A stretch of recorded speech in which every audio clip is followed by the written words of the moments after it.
දැන් මේක නම් ඉතින් මමත් ඇස් දෙකෙන් දැකලා තියෙනවා. නිසල පෙම්වතෙක් කියලා මම හිතනවා. මොකද නිසලගේ කෙල්ලත් එක්ක මට වන් ගෝල් ෆේස් එකේ හම්බ වෙන දින පිලුම් එකක් බලන්න ඇවිල්ලා. අත්වලින් අල්ලගෙන නම් හිටියේ නෑ. එයත් නිලියක්. මං අහන්නේ එයත් එක්ක ආදර සම්බන්ධකමක් තියෙනවද ඒ නිලියත් එක්ක? අක්කා හිතන්නේ මගේ උත්තරේ මොකක්ද කියලා. කං කපටියා. ප්‍රශ්නේ. නිලියක් කියන්නේ නිලිය තම්බේ උක්කු බබා. යාළුවෝ දැක්කොත් නේද? එකට ඇලි ගැලි. අවංකව කතා කරමු ඇස් දෙක දිහා බලලා. ඔව් අවංකව කියන්න පුතා මට පොඩ්ඩක්. අවංකව මෙයා ගර්ල්ෆ්‍රෙන්ඩ් නෙමෙයි. අත්තද? හරිද?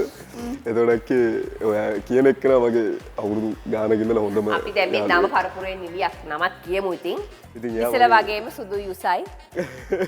ඉතින් යා මගේ දැන් අවුරුදු 5ක විතර ඉඳලා යාළුවෝ අපි හම්බෙන්නේ ගමේ ගම ගැන කොල්ලු පිටියනේ මේ අපි ගෙදර මාරු කරනවා එක තැනකට අපේ අම්මලා තාත්තලාට කොල්ලු පිටිය ඉන්න කරදරයි කියන මතය නිසා සීදුවට යනවා.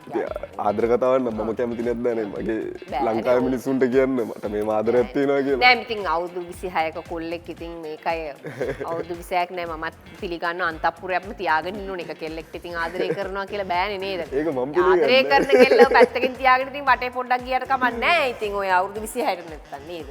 නෑ මම මේමනේ දැක්කී මම කිව්වනේ පොඩි කාලේ ඉඳන් ෆිල්ම් බැලුවේ කියලා. ෆිල්ම් වල හීරෝට කෙල්ලෝ 100ක් නෑනේ.